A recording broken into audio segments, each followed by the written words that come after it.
World War II raged between 1939 and 1945 as a result of a far-left socialist regime adopting fascist ideologies.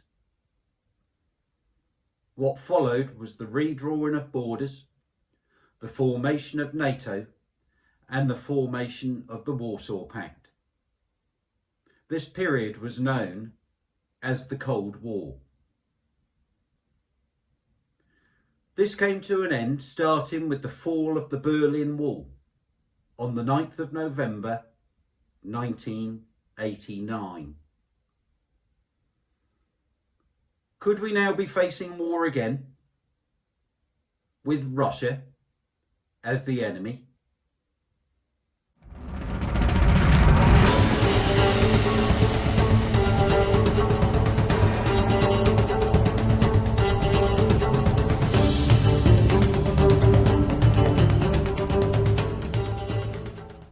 Welcome to Maverick Veteran, and thanks for stopping by. In order for us to understand why we're in this situation, we need to have a handle on the history. So let's look at some maps. This first map shows the Union of Soviet Socialist Republics, as was following what was known as the Glorious Revolution of 1919. And as you can see, covers a huge area of the European landmass. Ukraine could be seen there on the western edge of the USSR. If you add into that a buffer zone, which were under an agreement, Warsaw Pact countries that became aligned with the Soviet Union. As can be seen, Poland, East Germany, Czechoslovakia, Hungary, Romania and Bulgaria.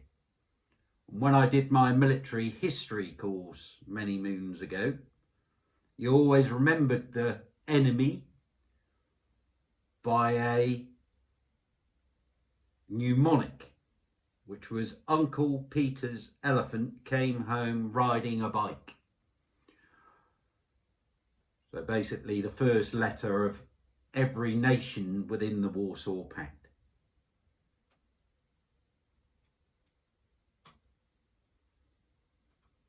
After the reforms of around about 1991, so a couple of years after the fall of the Berlin Wall,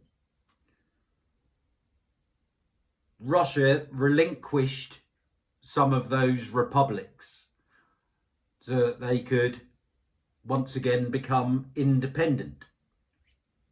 As you can see, Estonia there in the north, followed by Latvia, Lithuania, Belarus, Ukraine and Moldova, in addition to all those countries that could be seen in the south in that salmon pink colour. So it gave up a lot of territory, gave it independence.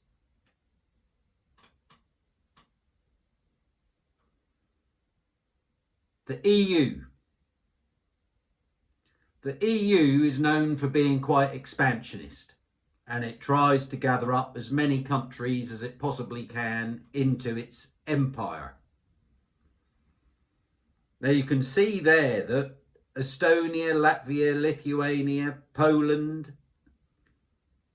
East Germany of course, the Czech Republic, Slovakia, Hungary, Romania, Bulgaria have all now been swallowed up into the EU, and they were all previously members of the USSR. So you can already see why President Putin is concerned, because the buffer zone that they enjoyed so much during the years of the Soviet Union has disappeared. into the European Union. And you can see on the map, to the right hand side of the map there, you can see Belarus and Ukraine, which is what's coming into question right now, and Russia. So if the Ukraine was to be swallowed up, Russia would lose more border or should I say, not lose more border, but it would have a less safe border in his eyes, because it would be bolted straight onto Europe.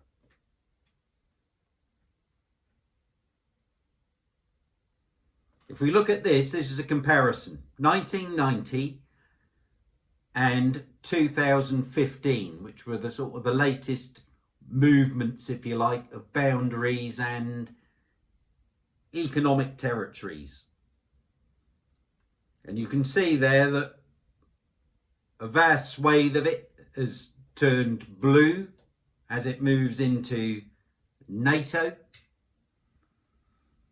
with Russia shrinking down somewhat. And again, in the greyed out area there on the bottom map, you can see Belarus, Ukraine and Moldova. So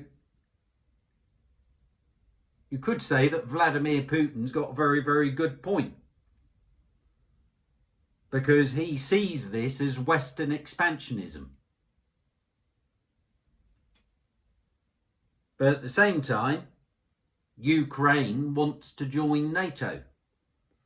And so NATO, being a defensive organisation, is honouring its remit, if you like, by offering protection to the Ukraine and the people within it. So what about NATO? Well, we've already talked about new fronts opening up every time something changes. The battlefront, or potential battlefront, also changes. And this is quite a busy map here, because it shows the original front, which was all the powder blue, baby blue, call it what you will. And then all the turquoisey coloured countries are countries that were former Warsaw Pact countries that are now part of NATO and have been since sort of 1989 to date, as they've been joining up.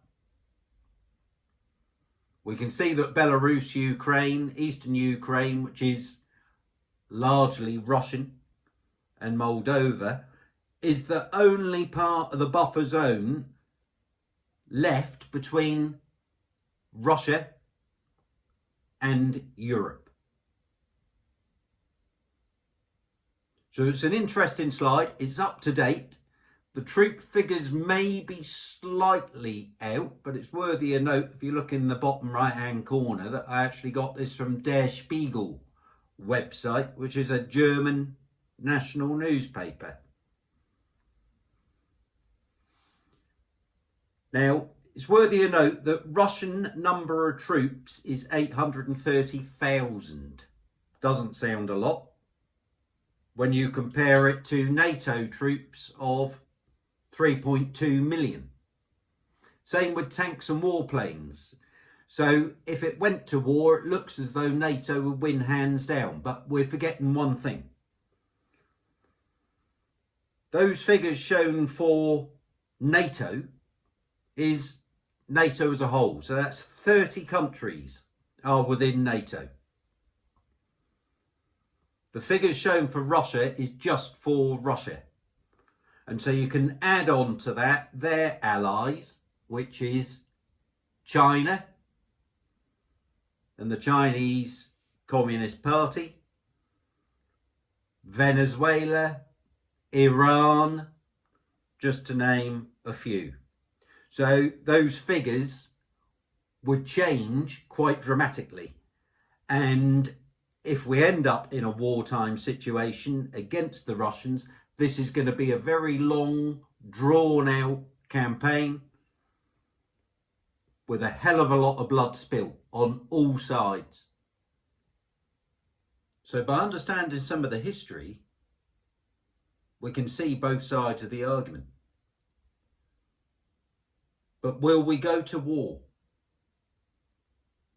Yes, I think so. War is dirty,